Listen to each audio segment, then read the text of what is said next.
রাত্রি না খেয়ে না করে আমার নিজেকে এখন এত অসহায় লাগে, আমি সারাদিন খাই না, ঘুমাই না, কিচ্ছু করি না, সারাদিন কাজ করি। আমি কোনোভাবেই তাকে হারাতে চাই না, বললেন তনি। সোশ্যাল মিডিয়ার দেশে আলোচিত নারী উদ্যোক্তা রুবিয়াত ফাতেমা তনি সামাজিক মাধ্যমে বেশ ঠোঁটকাটা স্বভাবেরই, তবে ফেসবুকে অধিকাংশ সময় সরবে থাকেন তার পোশাক ব্যবসা নিয়েই। কিন্তু বেশ কিছুদিন ধরে সময় খারাপ যাচ্ছে এই উদ্যোক্তার।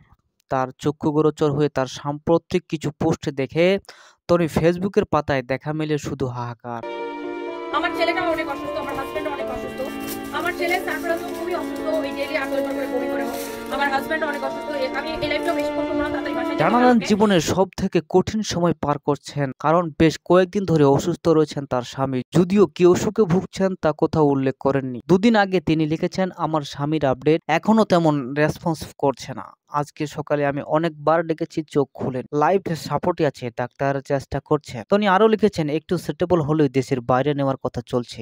আমি কথা বলার মানসিকতা অবস্থা নেই, আমার হাজবেন্ডের জন্য দোয়া করবেন সবাই। এরপর আরেক আপডেটে জানান তিনি, জানা গেল অবশেষে দেশের বাইরে চিকিৎসার জন্য নেওয়া হলো তার স্বামীকে। সোমবার 7 অক্টোবর বিকালে এক ফেসবুকে পোস্ট করেন তিনি, জীবনের সব থেকে কঠিন সময় পার করছি, আমি কোনোভাবেই তাকে হারাতে চাই না।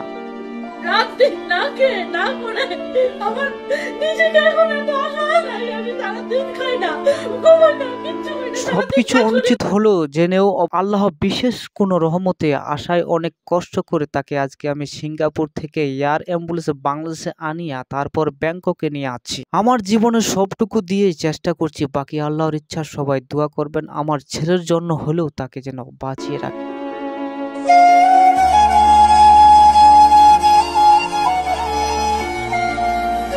রুবিয়াত ফাতেমা তনির এমন সময়ের অনুরাগীদের পাশাপাশি প্রার্থনা করছেন দেশের সজীবং। প্রার্থনা প্রকাশ করতে দেখা যায় ঢাকার চিত্রনায়িকা অপু বিশ্বাসকে।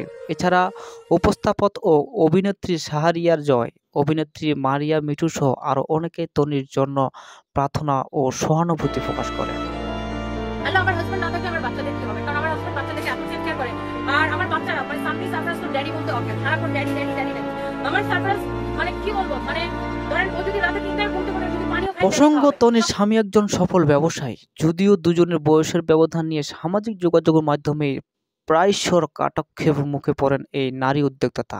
এসবের জবাবও দিয়েছেন তিনি। শাহজাদ হোসেন তনির দ্বিতীয় স্বামী। প্রথম স্বামীর সঙ্গে বনিবার না হওয়ায় বিচ্ছেদের পথে হাঁটেন তিনি। এরপর ভালোবেসে বিয়ে করেন শাহজাদকে। প্রথমে পরিবার মেনে না নিলেও পরবর্তীতে সব ঠিক করে নেন তিনি।